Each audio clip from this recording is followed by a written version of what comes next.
Hola chicos, en esta oportunidad vamos a ver cómo se realizan los enlaces iónicos.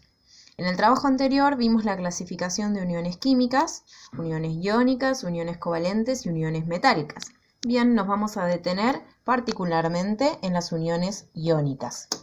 Vamos a repasar. Las uniones iónicas ocurrían entre un metal y un no metal. En el caso del metal, es el que va a ceder electrones, es decir, el que los va a perder, mientras que el no metal va a ser quien los va a captar. Entonces, en una unión iónica hay una transferencia de electrones, desde el metal hacia el no metal. ¿Cuál es el objetivo o el porqué de esta transferencia? La teoría del octeto que vimos en el trabajo anterior. Todos los elementos químicos para lograr mayor estabilidad tienden a completar su última órbita con 8 electrones, a excepción del helio que tiene 2. Entonces, el objetivo de esta transferencia es que tanto el metal como el no metal tengan su última órbita completa, ya sea perdiendo electrones o ganándolos. Teniendo en cuenta esto, si el metal pierde electrones, va a quedar con una carga positiva, porque los elementos originalmente son neutros, es decir, tienen la misma cantidad de cargas positivas y cargas negativas. Pero si el metal pierde cargas negativas, va a tener un exceso de cargas positivas. Entonces, el metal se va a transformar en un catión. Le vamos a llamar catión al elemento que tiene exceso de carga positiva por haber perdido electrones. Por otro lado, el no metal va a ser quien va a capturar esos electrones, entonces va a quedar con un exceso de electrones, y los electrones tienen carga negativa.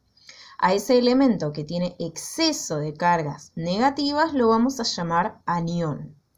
Entonces, como las cargas opuestas se atraen, estos elementos químicos se van a atraer y van a formar una unión química, en este caso, una unión iónica.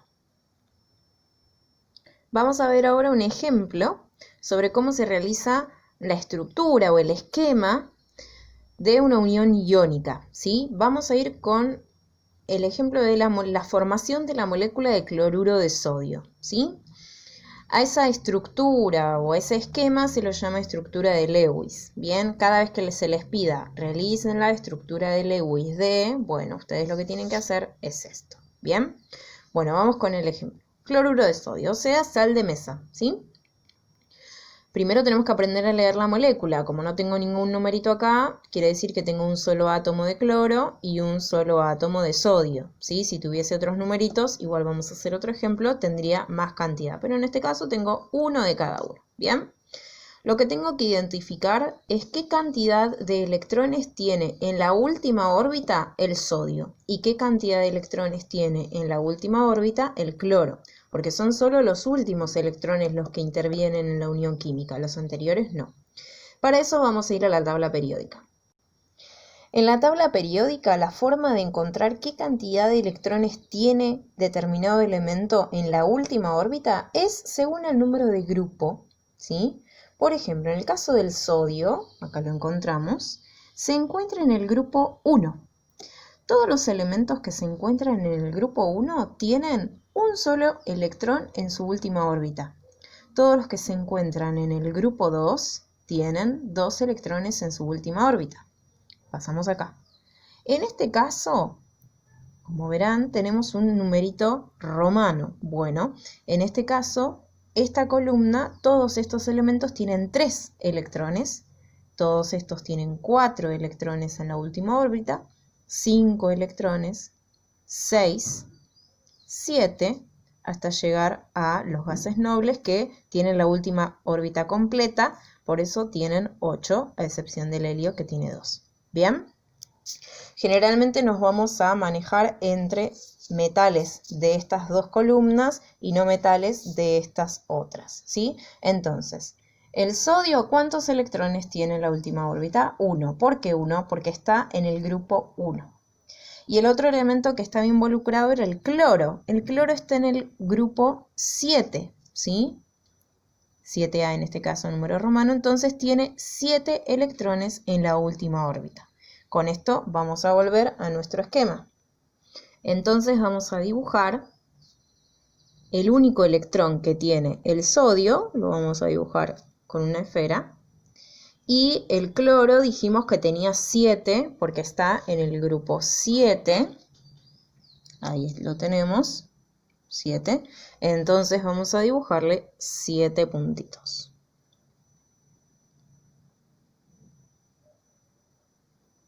Bien, perfecto.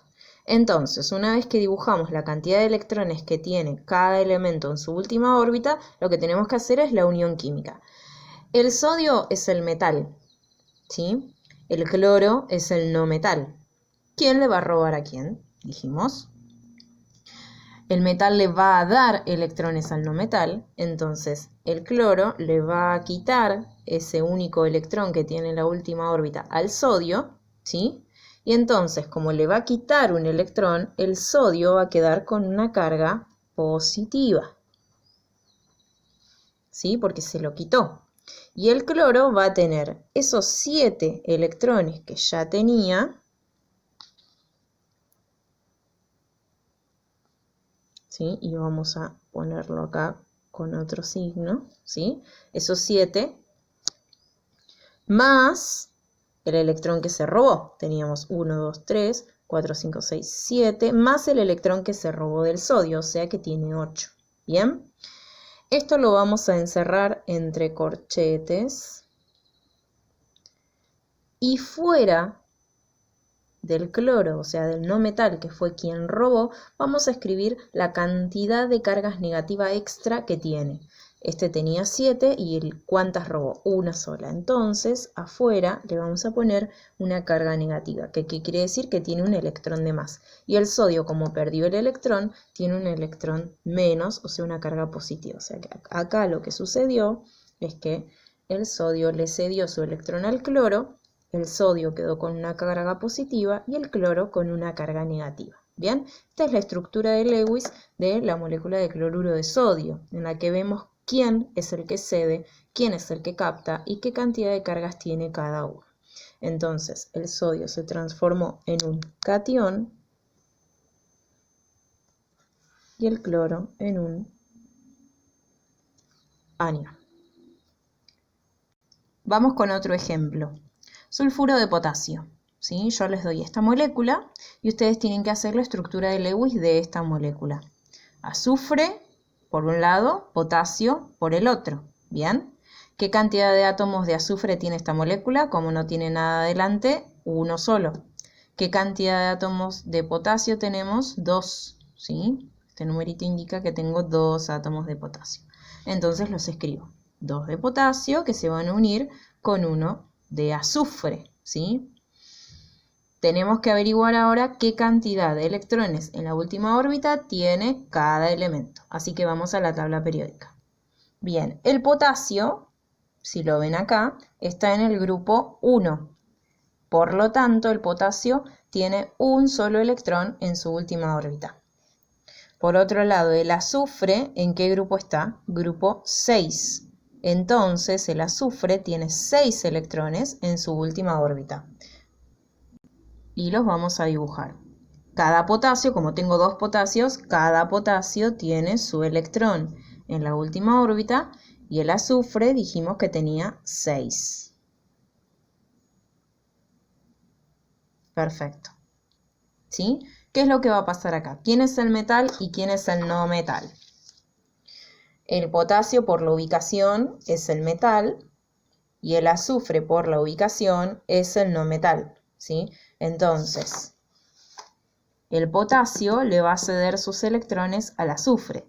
De hecho, como tenía 6 electrones el azufre, le hacen falta 2 para completar su última órbita con 8 electrones. Entonces, este potasio le va a ceder su electrón y este también, completando así el azufre con 8 electrones.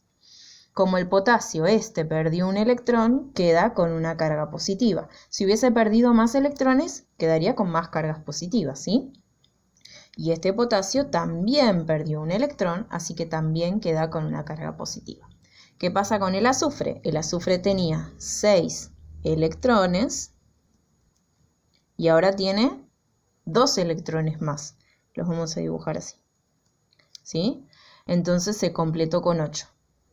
lo encerramos en un corchete, ¿sí? Y escribimos qué cantidad de cargas negativas tiene. En este caso, 2 cargas negativas extra tiene, entonces quedó con una carga de -2, ¿sí? Está bien ponerlo así o 2 signos menos, es lo mismo. Bien, esta sería la estructura de Lewis del sulfuro de potasio.